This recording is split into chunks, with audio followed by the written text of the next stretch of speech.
the full frontal nudity does not make it into this movie. No. Although we had heard that there would be. We shot it. Yeah. Okay. What happened? You'll have to ask. It's on my iPhone. If you want to see it, yeah, we can show it. Yeah.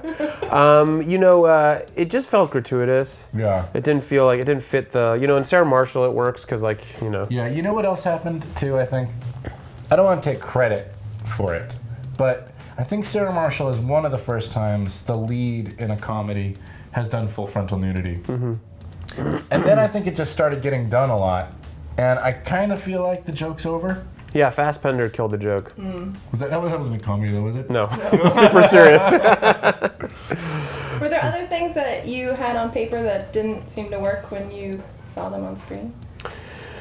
Yeah, I mean there was a whole subplot involving a a post-apocalyptic world where people have to compete on like a Running Man style show. Yeah. And we shot this. They're all children. Yeah.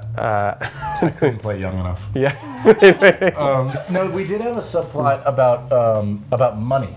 Funny enough, that I've been paying for everything because I think that's the man's job, and slowly you find out that I am broke, and then you find out that she has a whole bunch of money, and she ends up giving me money to open my dream restaurant. And then, in a scene that I'm sure cost more than anything else we did, the restaurant explodes. Brian Posehn caused the restaurant to explode. Yeah, this is not a joke, this is true. But I think we wanted to be really protective of Violet's character and not want it to seem like the breakup was caused out of anything having to do with money. Okay. Yeah. But the scene, that financial scene it's on the DVD and it's a really funny scene. It's basically like, she goes, he tries to buy their drinks and the credit card's denied, and she's like, how much money do you have saved? Yeah. And he's like, $350 on Friday after taxes, or before taxes. And then he goes, how much do you have saved? And she goes, $30,000, and you respond, what did I say? and he goes, $30,000, and he's furious at her for like, who are you, Gordon Gekko? So it was hilarious, but it just didn't work. We also had a really nice dance sequence in that scene of she and I having the most romantic dance at this little jazz club with a beautiful live jazz performance of Sweet Thing by Van Morrison, but it got cut out. Will that be in the DVD extra? Yeah, I think all of it. Yeah, that's all on the DVD. That part didn't work because you saw the dance number and you're like, why doesn't he just get a job as a professional dancer? Yeah. So you actually moving on. I have no response. There's no response except. A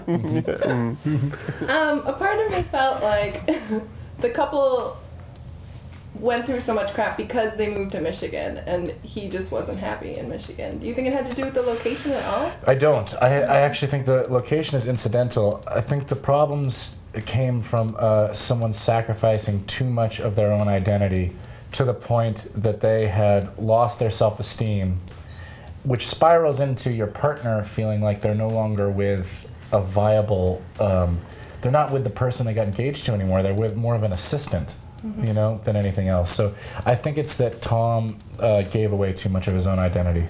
And then she feels guilty for any success. She kind of says that to her, and she says, you know, she's like, I can't even, you know, when I'm successful, when something good happens, I'm afraid to tell you because I feel like you'll be, you know, angry at me. Do you worry that the audience would blame Emily's character for that? The only reason that an audience would blame Emily's character is because if they're sexist. Swear to God, if that plot was reversed, you would be saying, of course she should go with him. It's his job. She should go support him. It's the exact same plot, just in reverse. So I think we tried to turn it on its head, and we were very protective in the way we wrote it. I wrote, when I would be writing with Nick, Violet with the mindset of, I should be able to play this part. And he was pitching too for a long time. For me to play both parts. Play both parts. And I was like, I don't know if that's the tone we're going to. Yeah. And he did a whole like animatic. I don't think you need to write a female character. I don't think you should write a female character, especially from a man's perspective, with having some sort of flaws that have to do with your view of your problems with women.